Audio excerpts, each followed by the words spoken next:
আজকের বিষয় 2018 সালে মির্জা ফখরুলের বলা একটা কথা নিয়ে। কথাটা গুরুত্বপূর্ণ, সেজন্য এতদিন পরে টাইনে আনতেছি।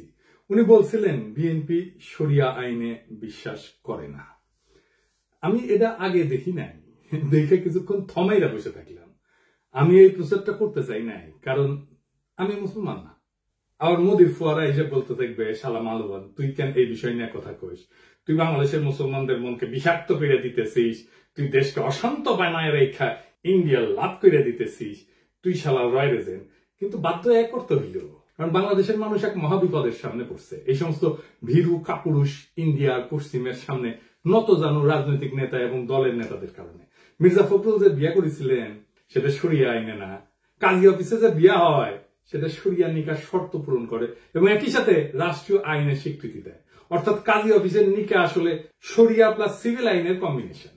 শরিয়া আইনে বিশ্বাস মুসলমানদের জন্য আবশ্যিক।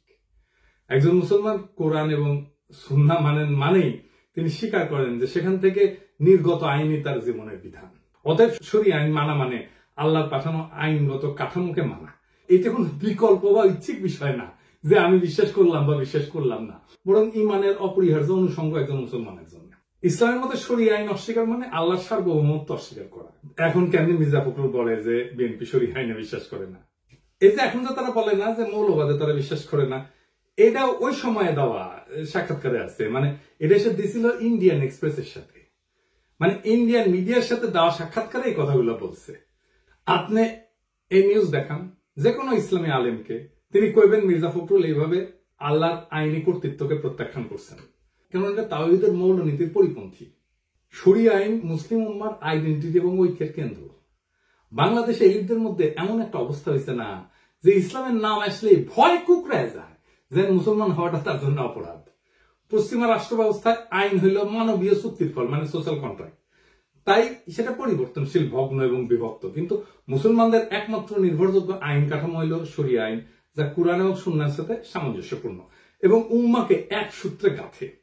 তার মানে শরিয়া আইনকে অস্বীকার করা বা অবিশ্বাস করা মানে মুসলিম উম্মার ঐক্য, ইতিহাস, ন্যায় বিচার এবং বিশ্বাস কাঠামো সবকিছুতে আঘাত করা। দুনিয়াতে নানা আইনি ব্যবস্থা আছে যা এই বৈশ্বিক আইনি কাঠামো তৈরিতে সাহায্য করছে। যেমন ধরেন রোমান আইন, এখান থেকে আমাদের যে সিভিল ল এটা আসছে। কমন ল, এটা যে অ্যাংলো আমেরিকান ট্র্যাডিশন থেকে আসছে। ক্যানন ল, এটা খ্রিস্টান চার্চের আইন। এবং এই ক্যানন ল এরও ভূমিকা আছে বৈশ্বিক আইন কাঠামো তৈরি করার ক্ষেত্রে।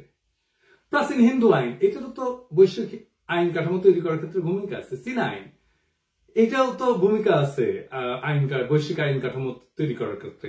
আন্তর্জাতিক আইন যেমন ইউএন হিউম্যান রাইটস বা জেনেভা কনভেনশন, এগুলো তো আইন। ইসলামী শরিয়া আইন এমন একটা আইন যা সারা দুনিয়ার আধুনিক আইন কাঠামোর তৈরিতে অবদান রাখছে। কিভাবে আসেন দেখি।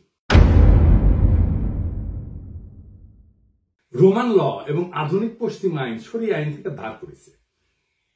ধার বলবো না, চুরি করেছে। আসলে পরের জিনিস না কইয়া নিলে তো সেটা চুরি বলা হয়। অবশ্য অনেক জায়গায় তারা প্রত্যাখ্যান করছে, আমরা সেই বিষয়ে আসবো, সেগুলো বিস্তারিত আলাপ করব। কি কি গ্রহণ করছে আসেন সেটা দেখি। ইসলামী শরিয়া ওয়াকফ বা ধর্মীয় জনকল্যাণমূলক কাজে ব্যবহার করা হয় যে সম্পদ, ব্রিটিশরা ভারত শাসনের সময় এই ওয়াকফ ব্যবস্থার ধারণা গ্রহণ করে, তা থেকে ট্রাস্ট ল তৈরি করে। ট্রাস্ট ল, আজকে যে ট্রাস্ট ল দেখেন এটা আসলে ওয়াকফ থেকে তৈরি করা। আপনি যে ট্রাস্ট আইন দেখেন এটা শরিয়া আইনের কপি পেস্ট। ব্রিটিশরা ভারত শাসনের সময় এই ওয়াকফ আইন বিশ্লেষণ করে। মূলত এটা স্যার উইলিয়াম জোন্স এবং হেনরি মাইন ওয়াকফের ধারণা থেকে ট্রাস্ট ল গড়ে তোলে। ট্রাস্টি এবং বেনিফিশিয়ারি সম্পর্ক অনেকটা ওয়াকফের কপি পেস্ট। বিশেষ করে চ্যারিটেবল ট্রাস্টের পারপিচুয়াল এন্ডাওমেন্ট ধারণা, এটা ওয়াকফ থেকে নেওয়া হয়েছে। পারপিচুয়াল এন্ডাওমেন্ট এটার মানে কি জানেন? জানেন না? আসেন এটা বুঝে দেখি। এটা হচ্ছে স্থায়ী তহবিল, মানে হইলো একটা তহবিল বা ফান্ড যেটা কখনো শেষ হবে না। ধরেন আপনি একটা বড় অঙ্কের টাকা কোনো বিশ্ববিদ্যালয়, হাসপাতাল বা কোনো সংগঠনকে, প্রতিষ্ঠানকে দিলেন, কিন্তু শর্ত হইলো যে এই টাকা মূলধন হিসেবে সুরক্ষিত থাকবে, আপনি হাত দিতে পারবেন না, খরচ করা যাবে না। শুধু এই টাকা থেকে যে আয় হবে সেটা দিয়ে বিশ্ববিদ্যালয় হোক, হাসপাতাল হোক, প্রতিষ্ঠান হোক, এটা খরচ চালাবে। এরকম প্রচুর প্রতিষ্ঠান আছে। এইভাবে মূলধন কখনো শেষ হয় না, শুধু আয়ের অংশ ব্যবহার করা হয়। ফলে ওই প্রতিষ্ঠান চিরকাল, এটাকে পারপিচুয়ালি বলা হচ্ছে, চিরকাল এই তহবিল থেকে উপকৃত হইতে পারে। এটা এক ধরনের চিরস্থায়ী সম্পদ যা দিয়ে কোনো প্রতিষ্ঠান প্রজন্মের পর প্রজন্ম ধরে লাভবান হয়। বাংলাদেশের সরকারের সাই তহবিল দিয়ে প্রতিষ্ঠান চালায় কিন্তু, যেমন বিআইডিএস। তো মির্জা ফখরুল কি ওই টাকা ফেরত চাইবেন যে এই টাকা তো ফেরত দাও? এটা তো শরিয়া আইনের মতো একটা ব্যবস্থা থেকে আসছে এই ফান্ড। তারপরে ধরেন শরিয়া আইনের কর্জে হাসানা, এটা তো সরাসরি শরিয়া আইন, ইসলামী ফিকা থেকে উদ্ভূত। কোরআনে কর্জে হাসানার কথা আসছে সূরা আল বাকারায়, শুধু তাই না সূরা আল হাদিদেও আসছে।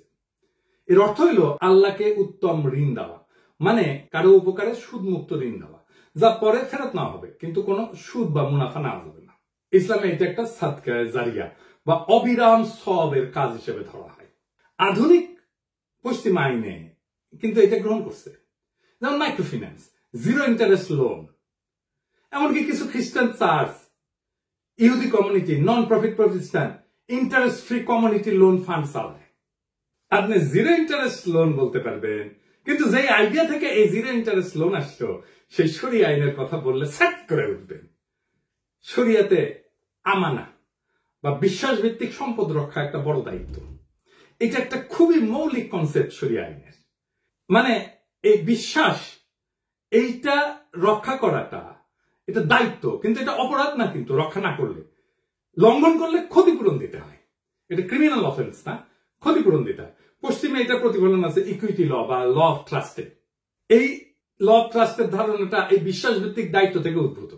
ট্রাস্টিদের উপরে আস্থা রক্ষার আইনি বাধ্যবাধকতা প্রতিষ্ঠিত হয়, এটা আসছে শরিয়া থেকে, এবং এটা ভাঙলে তাকে ক্ষতিপূরণ দিতে হবে।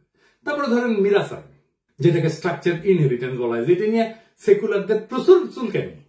ইসলামী উত্তরাধিকার আইন ছিল প্রথম ব্যবস্থাগুলোর মধ্যে একটা, যেখানে নারী, শিশু, স্ত্রী, দুঃসম্পর্কে আত্মীয় সবাই নির্দিষ্ট অংশ পাইত।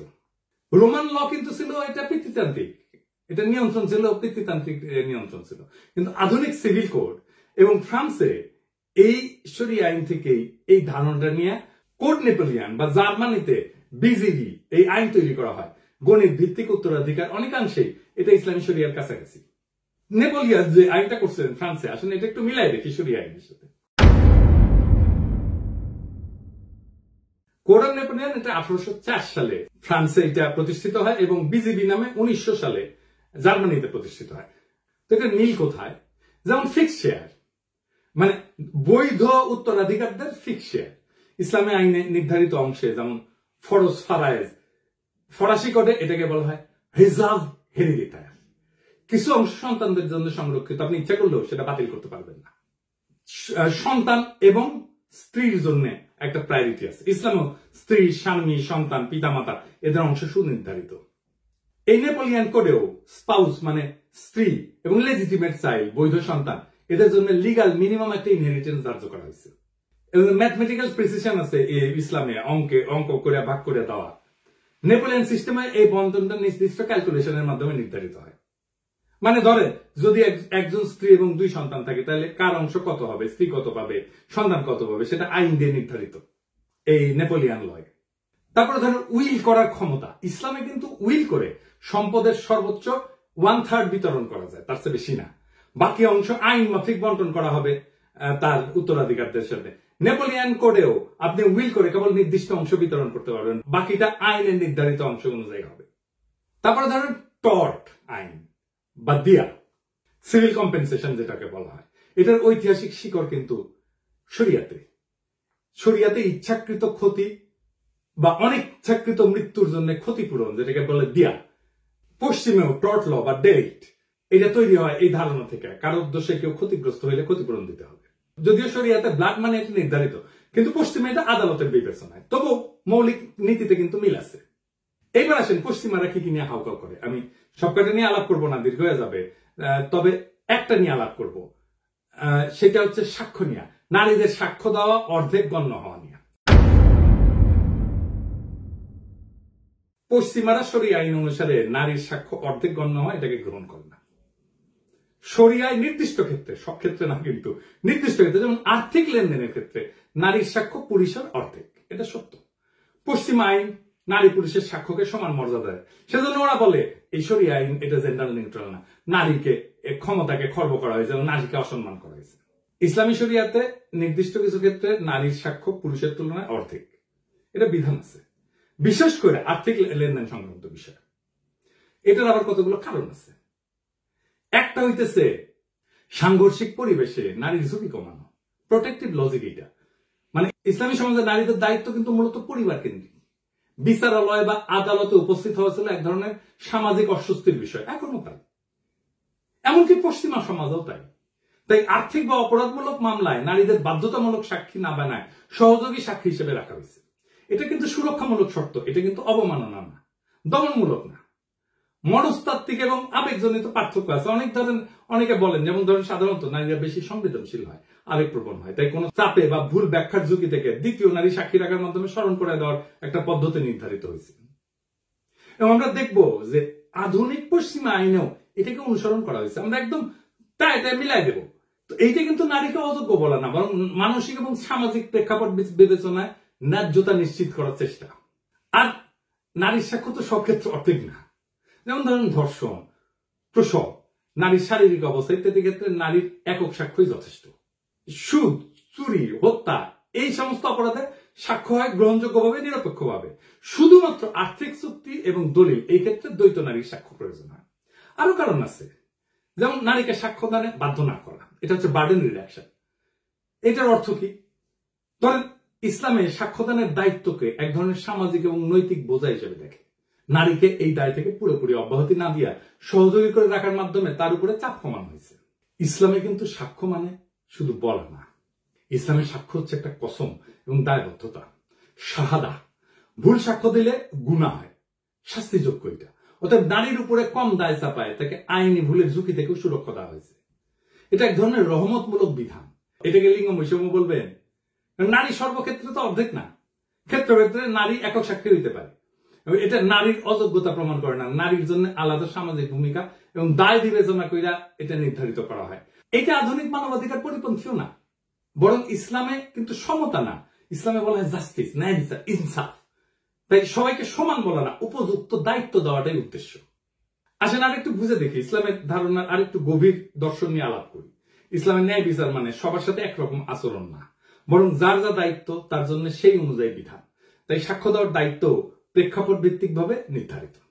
ইসলামী সমাজে আদিকাল থেকে সমাজে আদালত ছিল হিস্টোরিক্যালি পুরুষ শাসিত, কঠোর এবং জনসমাগমপূর্ণ স্থান।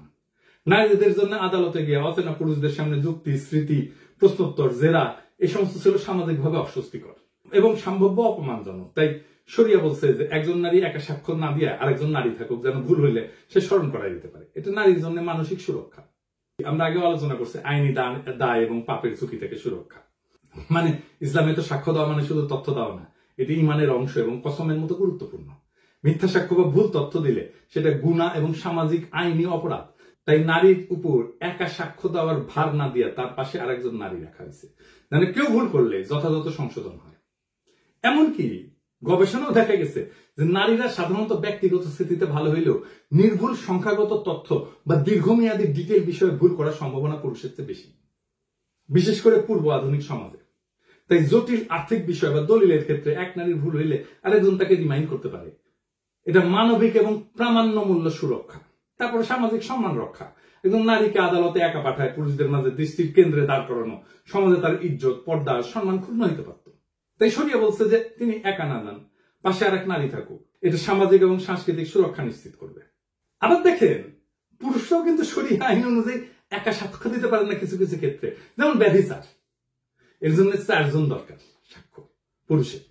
তো নারীর সাক্ষ্যের মূল্য নাই এই কথাটা তো খোদা শরিয়া বলেনি, বরং ক্ষেত্র বিষয়তে ন্যায়পূর্ণ, ভারসাম্যপূর্ণ করছে।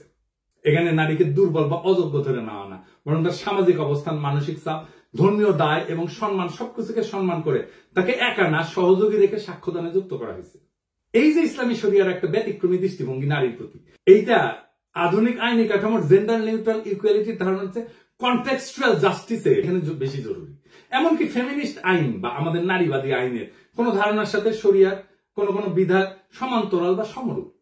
আমরা তো বলছি যে ইসলামী শরিয়া অনুযায়ী আর্থিক চুক্তিতে দলিল সংক্রান্ত সাক্ষ্যে নারীর একক সাক্ষ্য নেওয়া হয় না, 2 জন নারীকে সাক্ষ্য দেওয়ার বিধান আছে। এই সুরক্ষার ধারণাটা আধুনিক ফেমিনিস্ট লিগাল থিওরির অন্যতম গুরুত্বপূর্ণ ধারণা। সাবস্টেনশিপ ইকুয়ালিটি এইটার সমান্তরাল। সাবস্টেনশিপ ইকুয়ালিটি কি বলে? আইনি সমতা মানে সমানকে একভাবে দেখা না, বরং প্রেক্ষাপট বুঝে ন্যায্য আচরণ। একই কথা তো শরিয়া বলছে। শরিয়া তো নারীর সাক্ষ্যকে মূল্যহীন করেনি, বরং প্রেক্ষাপট ভিত্তিক সাক্ষ্য প্রমাণ প্রক্রিয়ায় তাকে একটা নিরাপদ কাঠামোর মধ্যে রাখছে। আধুনিক ফেমিনিস্ট আদালতও আজকে ভালনারেবল উইটনেস অর্থাৎ নারীদের জন্য একই রকম সুরক্ষামূলক কাঠামো আছে। যেমন ধরেন উইটনেস অ্যাডভোকেট সাপোর্ট, নারী সাক্ষীকে ভয় মুক্ত রাখার জন্য একটা বিশেষ প্রক্রিয়া। বাংলাদেশেও এই আইন আছে, সাক্ষী সুরক্ষা আইন। তারপরে ফেমিনিস্টরা বলে ট্রমা সেন্সিটিভ কোশ্চেনিং বা ক্লোজড কোর্টরুম প্রসিডিউরস, শরিয়া বিধানে নারী যেন একা সাক্ষ্য না দেয়, ভুল হলে অপর নারী যেন স্মরণ করে দেয়। এই ব্যবস্থাটা সরাসরি কিন্তু সমান্তরাল। ভিকটিম সাপোর্ট অ্যাডভোকেট থাকে কিন্তু ফেমিনিস্ট এই আইনে, আধুনিক আইনে, এই ব্যবস্থার সাথে। এবং আদালতের পরিবেশ, বিশেষ করে পুরুষ প্রধান বিচার ব্যবস্থায় নারীদের জন্য অস্বস্তিকর জন্য রিট্রমাটাইজিং হইতে পারে নারীদের জন্য এখনো পর্যন্ত পশ্চিমা আদালতে, বিশেষ করে যাদের যৌন সহিংসতার অভিজ্ঞতা আছে। সেই জন্যই ফেমিনিস্ট জুরিসপ্রুডেন্স বলে এই সমস্যাটাকে judicial gaze and retraumatization of female witness. তাই পশ্চিমা আদালত আজকে অনেক জায়গায় নারীদের জন্য রিমোট টেস্টিমনি বা ভিডিও বেস ডিপোজিশন এই ব্যবস্থা চালু করছে। ভিডিও বেস সাক্ষ্য, এটা আগেই সাক্ষ্যটা রেকর্ড করা হয়, এটা চালানো হয়। শরিয়া এই সমস্যাকে অনেক আগে থেকে উপলব্ধি করিয়া নারীদের আদালতে একা সাক্ষ্য দেওয়া থেকে রক্ষা করছে এবং তাকে সহযোগী সাক্ষী বানায় তার মানসিক চাপ হ্রাস করছে। এটাও এক ধরনের পুরানো ট্রমা ইনফর্মড প্রসিডিউর। শরিয়া নিয়ে তো আমরা দেখছি নারীর উপরে কম চাপ দেওয়া হয়েছে, তাকে দলগত সাক্ষ্য প্রদানে একটা সুযোগ দিয়া। এই বিষয়টা মডার্ন ফেমিনিস্টরাও প্রতিফলিত হয় যে burden minimisation for vulnerable groups. তারা বলে মানে সাক্ষ্যদানে যে চাপ তৈরি হয় সেটা লিঙ্গ, পেশা, সামাজিক অবস্থান অনুসারে হালকা করে দেওয়া, এই নীতি শরিয়া বহু শতক আগেই প্রয়োগ করছে। এবং পশ্চিমে দেখেন এই জন্যে এই নারীদের জন্য pre recorded video testimony, legal protection shield, এমনকি ফিমেল ফ্রেন্ডলি জাজ বেঞ্চ চালু করা হয়েছে। আর শরিয়া তো সেই 1400 বছর আগে নারীদের কোর্টরুম ট্রমা থেকে বাঁচাতে বলছে রে ভাই। এই কোর্টরুম ট্রমার কথা তো 1400 বছর আগে বলছে, এইটা এখন অপরাধ হয়ে গেছে। তো এই নীতির মূল কি লক্ষ্য হইলো? এটা নারীর বিরুদ্ধে তো না, তার জন্য সাপোর্টিভ লিগাল স্পেস নিশ্চিত করা। এমনকি আমেরিকাতে অনেক রাজ্যে, বিশেষ করে এই যে ডোমেস্টিক যে ভায়োলেন্স, এই মামলায় নারীরা আদালতে না গিয়ে ভিডিওর মাধ্যমে সাক্ষ্য দিতে পারে এবং তাদের জন্য ভিকটিম লেয়াজও অফিসার থাকে যে তার পাশে দাঁড়ায় থাকে সবসময়। আধুনিক ফেমিনিস্ট আদালত এখন নারীর কথা বিশ্বাসযোগ্য করার জন্য তাকে অতিরিক্ত সাহায্য দিচ্ছে, অথচ ইসলাম এই প্রয়োজনটাকে অনেক আগে চিনতে পারছিল, তবে ধর্মীয় ভাষায় এবং নৈতিক কাঠামোতে বলছে। তাই ইসলামের শরিয়ায় নারীর স্বাক্ষর বিধান এটা জেন্ডার বিভাজন নাকি আধুনিক ফেমিনিস্ট লিগাল রিফর্মে যে সমস্ত gender sensitive trauma award equity based আইনি কাঠামো ব্যবস্থা তৈরি করছে সেটার মতোই। সেটা অনেক আগে সেই রাস্তায় আসছে, কেবল তার ভাষা এবং দৃষ্টিভঙ্গি ছিল ধর্মীয়। এইটাই শরিয়ার প্রেক্ষাপট ভিত্তিক ন্যায়ের শক্তি।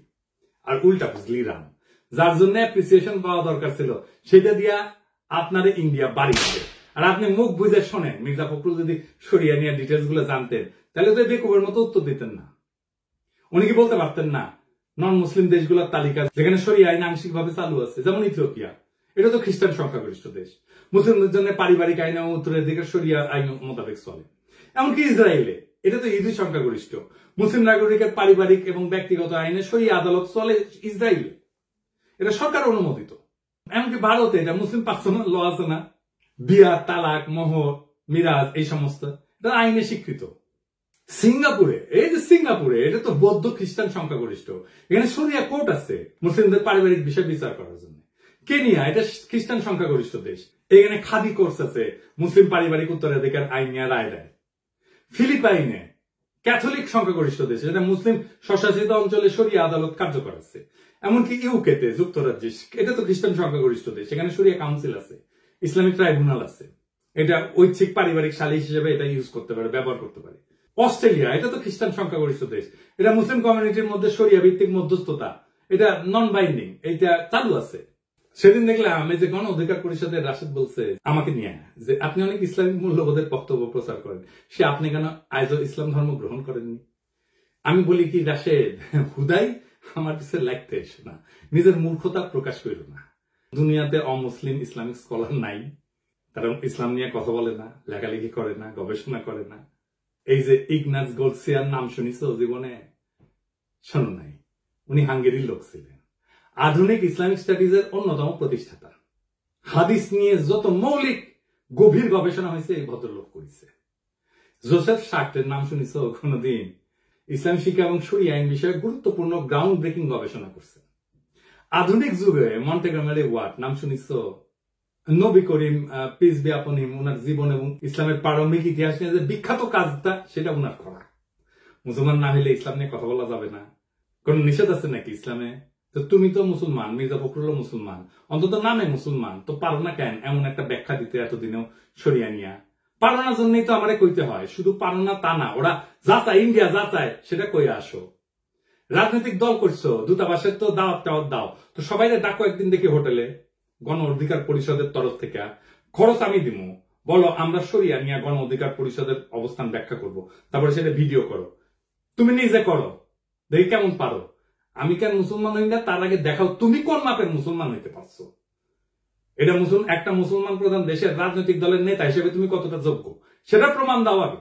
তোমার মুসলমানদের ধর্মীয় আত্মপরিচয় রক্ষার, সাংস্কৃতিক পরিচয় রক্ষার পর্যাপ্ত ইসলামী জ্ঞান আছে কিনা তার পরীক্ষা দাও আগে দেখি।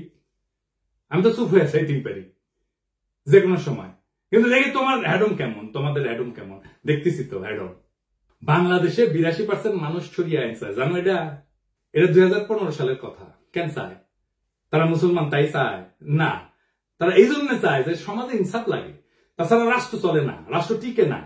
তোমরা তো তোমাদের বালসালের আদালত, আইন, রাষ্ট্র এটা প্রতিষ্ঠা করতে পারো নাই, ইনসাফ প্রতিষ্ঠা করতে পারো নাই সমাজে, তাই মানুষ খোদার দরবারে ফরিয়াদ জানায়।